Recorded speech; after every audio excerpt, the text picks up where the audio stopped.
Berjumpa lagi dengan channel Klavos Sukacita. Di minggu sengsara yang ke-6 ini saya akan membagikan kebenaran firman. Sebelumnya mari kita berdoa. Ya Tuhan Yesus Kristus, firman yang hidup, saat ini kami akan membaca, mendengar, dan merenungkan firman-Mu. Roh Kudus tuntun kami untuk menyingkapkan firman-Mu bagi kami. Amin. Bacaan firman terbaca dari Injil Markus pasal 14 ayatnya yang ke-38.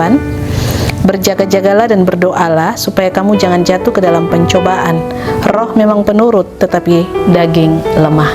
Demikian firman Tuhan. Dikatakan berbahagia adalah setiap kita yang sudah membaca, mendengar, merenungkan, dan melakukan firman di dalam kehidupan setiap hari.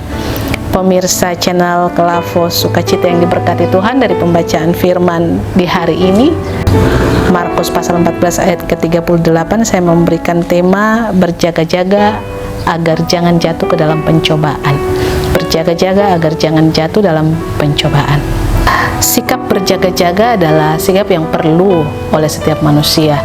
Berjaga-jaga supaya jangan sampai rumah kemalingan, berjaga-jaga supaya kondisi tetap fit dan sehat, artinya menjaga kesehatan, berjaga-jaga supaya jangan sampai ada orang-orang yang hendak melakukan keburukan ataupun berupaya untuk mencelakakan diri kita. Dan bahkan juga dalam hal berjaga-jaga diperlukan dalam ketika kita berkendaraan, baik beroda 2 atau beroda 4, kita perlu untuk selalu berjaga-jaga, karena itu banyak sekali alat-alat yang diberikan seperti kaca spion, seperti rem, seperti apapun yang ada pada kendaraan untuk menolong setiap orang supaya ketika ada dalam kondisi-kondisi yang sudah akan memasuki kondisi berbahaya, bisa cepat untuk mengambil sebuah tindakan seperti merem kendaraan atau yang lain dan sebagainya. Nah, hal berjaga-jaga itu pun juga penting di dalam kehidupan kita sebagai orang percaya. Yesus mengingatkan para murid supaya mereka berjaga-jaga. Berjaga-jaga bukan berarti bahwa mereka harus jaga rumah, jaga tempat supaya jangan dicuri atau seperti apapun. Tetapi berjaga-jaga supaya mereka jangan sampai jatuh dalam pencobaan. Artinya, jangan sampai iblis menggunakan kelemahan-kelemahan mereka sehingga akhirnya mereka terbuai dan jatuh dalam dosa. Oleh sebab itu, ketika Yesus berdoa di Taman Getsemani dan Yesus kembali mendapati murid-murid tertidur, Yesus mengingatkan mereka, kalian harus berjaga-jaga supaya jangan jatuh dalam pencobaan. Karena apa? Roh itu dia penurut, tapi daging lemah. Roh kita ingin selalu ada bersama dengan Tuhan, berpikir bahwa saya harus berdoa, saya harus bangun jam sekian untuk mau bermeditasi dan seterusnya. Tetapi karena rasa ngantuk yang sangat-sangat mendalam dan juga tubuh yang lelah membuat akhirnya kita tidak dapat untuk memberi diri atau waktu kita dalam saat teduh atau membaca firman atau berdoa.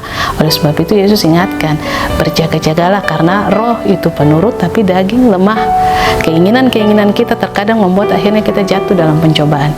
Keinginan-keinginan membuat akhirnya kita tidak bisa setia terhadap panggilan atau komitmen yang sudah kita berikan kepada Tuhan. Seperti contoh Petrus, dia bilang bahwa sekalipun setiap orang pergi meninggalkan dia, dia akan tetap setia kepada Tuhan. Tapi pada akhirnya juga dia harus menyangkali Yesus. Dan karena itu sudah Yesus ingatkan, sebelum ayam berkokok 2 kali, sudah 3 kali kau menyangkal saya. Nah, itu terjadi, mengingatkan supaya kita harus berjaga-jaga. Pemirsa channel Klavos Sukacita yang diberkati Tuhan, sikap berjaga-jaga secara khusus dalam iman dan membangun hidup kita dengan Tuhan itu penting supaya kita bisa kenal tipu muslihat si iblis dengan berbagai cara yang mau dia gunakan. Bisa lewat kawan akrab, bisa lewat rekan-rekan, bisa dengan cara-cara yang menurut kita ini sangat familiar dengan kehidupan kita. Tetapi justru kondisi-kondisi yang terkesan nyaman, di situ iblis gunakan supaya kita terlena dan akhirnya kita jatuh ke dalam pencobaan.